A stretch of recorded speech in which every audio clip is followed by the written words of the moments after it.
Are you looking for some quick and easy weeknight meals? Well, then you've come to the right place. I have got 4 quick and easy meals to make for your family, so come on along. Let's get cooking. Hello, family and friends. I'm Susan, and welcome to my home. Hey, friends, are you ready for 4 more quick and easy weeknight meals? Well, I sure am. And this week, you're going to have 4 good ones again. So, if this is your first time visiting, my name's Susan, and I'm glad you decided to stop by. Tonight, we're going to be making some Italian beef and cabbage. It is so simple, so easy. It kind of looked like egg roll in a bowl, but not. And a lot of people are calling it the Keto Spaghetti. So I can understand why now that I've tasted it. It is good. So let me get this ponytail up and let's get to making some Italian beef and cabbage. And tonight I'm going to try a Italian beef cabbage cook. It was on TikTok. I saw it and I thought that's kind of like egg roll in a bowl, but the Italian version. So I've got all the stuff to make it. I'm going to try it tonight. I'm only going to make half the recipe. I'm going to use 1 pound of hamburger. I'm going to chop up half of this head of cabbage. I've got some salt I'm going to need, some Italian seasoning, some basil, and traditional spaghetti sauce. Y'all know if I had it my way, I would use some of my pomodoro sauce that I make, but haven't got to making it, haven't learned how to can. So until then, I'll just use half of this, because it calls for a whole can for the real recipe, which is double what I'm making, so I'm only doing half. So let's get this cut up and get this browning in the skillet.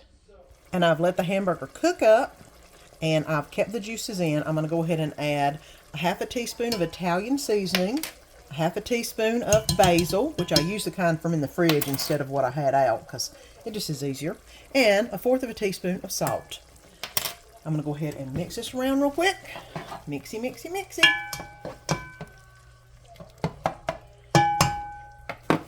I'm going to add half of the jar of the spaghetti sauce. All right. And now I'm going to add in the half of the cabbage head that I cut up. I'm going to go ahead and try to mix that around as best I can in this juices. And it does smell really good. I may have to add some garlic powder or garlic or something. We'll see. So I'm going to go ahead and put the lid on this. Turn this on a low, about a 2, and let it cook for about 10 minutes and see where we're at. We should be pretty close to where we need to be. But I'll bring you back in about 10 minutes. All right, and this is actually cooked for 30 minutes. I made my cabbage a little bit bigger than probably I should have. You can always get the shredded cabbage in the bag at the store and just use it like you do on the egg roll in the bowl, but I always like to cut mine up myself because I like to have my cabbage not be completely limp. I like to have a little bit of texture in it, and this is doing it. I went ahead and got this out and took a taste because this is a new recipe. And it's really good, except it needs a little something. And I put a little bit of this something right here into it, and it tasted so good. So I'm going to go ahead and put a sprinkle of garlic salt around there. Probably about a teaspoonful is my guesstimation. But, you know, you can spice it up with whatever spices you like, whatever Italian spices you like. The garlic salt to me just made it just perfect. So now this is ready to be plated up. I'm going to add just a little bit of just regular old Parmesan shake-on cheese onto it to make it even better. Like I said, you add as much garlic salt as you want or whatever seasonings you want, but it is really good. And the TikTok person who did this recipe said you won't miss the noodles, and you don't. It tastes that good. So here we go. Italian beef cabbage, and it's what's for supper tonight. That Italian beef and cabbage last night was so good. Let me tell you, we got another good one tonight, and it is quick and simple as it can be. I am going to be making a chicken quesadilla. Quick, simple, easy, and doesn't take long. I'm going to use the Instant Pot for this one because, you know, I didn't put my chicken out this morning, so it didn't defrost, so I got to do it in the Instant Pot. Surprise, surprise. So come on along. Let's get to making some of my favorite, chicken quesadilla. And I tell you, this meal can't get much easier than this. Chicken quesadilla, this is the start of it. We've got our quesadilla wrappers. We've got some boneless, skinless chicken breast, a can of rotel, some taco seasoning, some adobo, and of course Mexican cheese to put on the quesadilla whenever I warm it all up. And that's all we need. So let me go ahead and show you how I put it together. This is my Instant Pot. I'm going to go ahead and put about 4 chicken breasts in the bottom of it, enough to cover the whole bottom. Now that's a big 3 chicken breasts in the bottom of it. That works really well. Just enough to cover the whole bottom. And yes, they're frozen. And I just got them from the store. So yes, that's why they look like they do. They're frozen. The next thing is can of rotel. I like the cilantro lime. If you've ever seen it, the one with the blue label, it's the best. I'm also going to put in some taco seasoning. You'd need a packet of taco seasoning, or as I do, I eyeball it. I got a big container of it. And I'm going to use a little sprinkle of the red top adobo. There we go. And I'm going to put a little bit of water in it. Just enough to cover the bottom, because I don't want it to burn before the chicken starts cooking and letting loose all its juices. So now this needs to cook in the Instant Pot for 30 minutes. And you will have some amazing chicken. Just wait, I'll bring it back, I'll show you. So quick, so simple, so easy. Now you can go and clean up your kitchen or do something else for 30 minutes while this is cooking. And after 30 minutes, this is what the chicken looks like. Now the best way to do this that I have found is to get one of these meat shredders and just basically put it into the chicken and do exactly like I'm doing, which is just turn it around and round and round.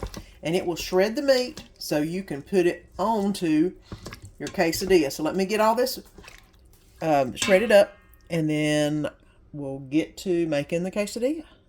And here's what I consider the easiest way to make a quesadilla or a chicken quesadilla.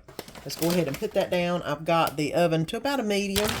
I am actually going to put a little bit of cheese on one side.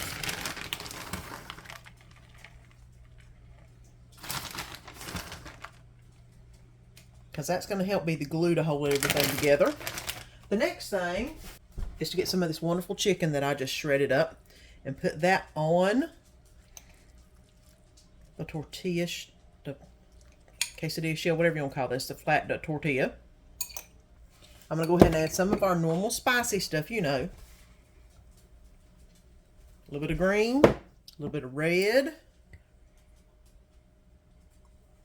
and a little bit of taco seasoning.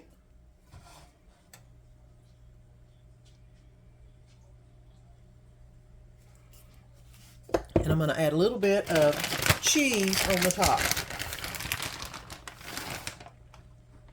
Some glue for the top of it.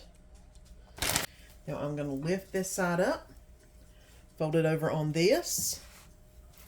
Make sure it looks about even, which it looks pretty good. Then I'm going to let this heat up, and then I'll flip it over here in a minute and let the other side heat up. And I flipped it a couple times. It is nice and melty on the inside. I don't know if you can see all that. So it's time to plate this up. And here you go. A chicken quesadilla. I'm going to go ahead and put a little bit of sour cream right here so I can dab my quesadilla in it. And that's it. Chicken quesadilla. It's what's for supper tonight. Those who know us know that Danny does a lot of traveling for work. And whenever he gets to come home, he loves a good home-cooked meal. And he usually puts in his order for what he wants. And this time he has put in for some beef stew with mashed potatoes. Now, I don't usually just use beef stew meat. I use whatever meat I can get on sale. You'll see. I go with whatever's the cheapest. I can make it taste good no matter how little it costed. So, my ponytail is up. Let's get to making some Crockpot beef stew. Simple, easy, and oh, a home favorite.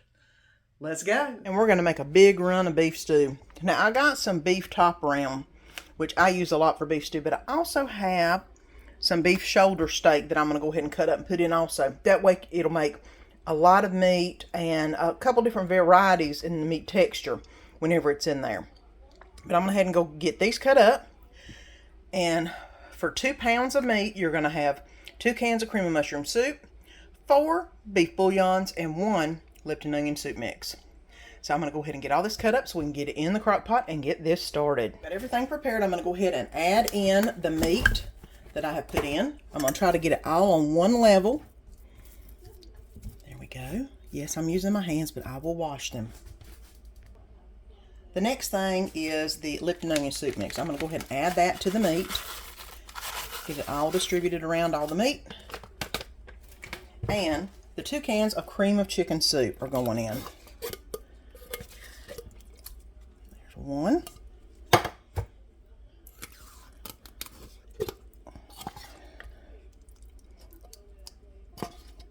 And there's 2. And to that, I'm going to go ahead and add in about 2 cans of water. I basically just filled up the cans and then I'm going to go ahead and put them in. What I want is for the water to be right above the meat. That's why you push all the meat down as much as you can so it will get level and in the water so you won't overfill with water. And we've got quite a bit in there, but it's almost covered. I've got to add a little bit more because you do have to have it over every bit of the meat. Make sure that all the meat is submerged. I'm going to go ahead and mix this around a little bit and then push it back down under the water. Yep, that looks good. Everything is pretty much submerged. Now I'm going to put in 4 of the beef bouillon cubes, and I usually just put them on all 4 sides. That way they will flavor up every little bit of this. And we're ready to put the top on. You can either do this on high for 4 to 5 hours, on low for 6 to 8 hours. But I'm going to go ahead and put it on and we'll come back and see what we've got to eat for supper. And after a long day of cooking, this is what I come home to. Look at this. Look at that beef stew. I've got beef stew, plus I've got that steak that's been in here. So I got all different kind of sizes. You could add a slurry to this or get some of this out and put a slurry in and thicken it up. I don't think we're going to do that tonight. We're just going to serve it on some mashed potatoes and call it good. So let's get this plated up. Let's get some mashed potatoes on the plate. Make a big mound. And then I'm going to put some of the beef stew on the mound. Look at that. Ooh, that looks good. I'm going to get some of that juice, gravy, whatever you want to call it. It's not quite gravy because it isn't thick enough to be gravy. But it is good enough to definitely layer it on up. Put a couple more pieces of meat in here. There we go. And here we go. Beef stew with some mashed potatoes. And it's what's for supper tonight. Well, we're trying a new one today. One I haven't tried yet, but I have a funny feeling we'll probably love it. I saw it on TikTok. Y'all know I love my TikTok recipes. It's called Smothered Chicken. I've had chicken just about every way you can make it, and smothered just sounds really good. So, let's go ahead and get to making some easy smothered chicken. You can make it in the crock pot or you can make it in the Instant Pot. It doesn't matter which, just depends on when you start it. And I'm going to make some rice to put that over. So come on, let's go. And we're going to be making some smothered chicken in the crock pot. I've got some chicken breasts, 4 to 6, can of cream of chicken soup, Lipton onion soup mix, some garlic powder, some chicken gravy mix, some chicken bouillon powder, and 1 cup of water. So let's get all this put into the crock pot. First I'm going to put in 4 chicken breasts. They are frozen. You don't have to worry about defrosting them because they're going to cook down. 1 can of cream of chicken soup. There we go. 1 cup of water. Just enough to cover the bottom so that it doesn't stick while it's cooking. 1 packet of Lipton onion soup mix. 1 packet of chicken gravy mix. 1 teaspoon chicken bouillon granules. and 1 teaspoon of garlic powder, not garlic salt. I'm going to go ahead and try to stir this around just a little bit to try to incorporate all of the stuff. You could probably have done the wet and dry ingredients in a separate container, and it probably would have made more sense, but you know me, I just put it all in here and then stir it, because it'll all be good in the end. Now I've got everything stirred together. You can put this on high for about 4 to 5 hours or low for 6 to 8, whichever way you want to go. But it's time to start this thing up so we can have some good smothered chicken. And this has done all of its cooking. Woo! I don't know if you can see how good that looks. I'm going to go ahead and use my meat masher and get in here and mash all this chicken up into this wonderful gravy. And then we'll be ready to put it over some rice. So, let me do this for a minute and then let's get it plated up. Let's get some rice on the plate.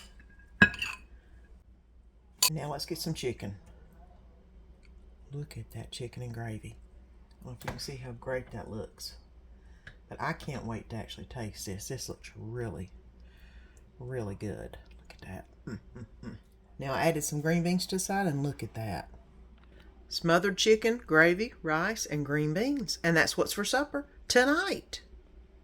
And since this is a new recipe to us, I'm going to give it a taste and see what I think. It smells amazing. Let's see.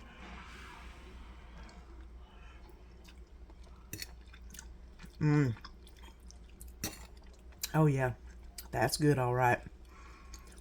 Y'all got to try it. Another amazing dish. Man, these recipes this week were so good. Again, I tell you, I love it whenever I do a week of amazing recipes. Don't forget to give me a thumbs up and share this with your friends if you see a recipe you think your friends would like. Because you know, there's a little share button down there. You can push it. You can share it. It's all good. Don't forget to come back next Sunday whenever I have 4 more amazing, quick and easy weeknight meals. Until next week, have a great week. Well, friends, I hope you enjoyed this video. And if you haven't already subscribed, press that button down below and subscribe so you don't miss any of the fun. And let our family be a part of your family.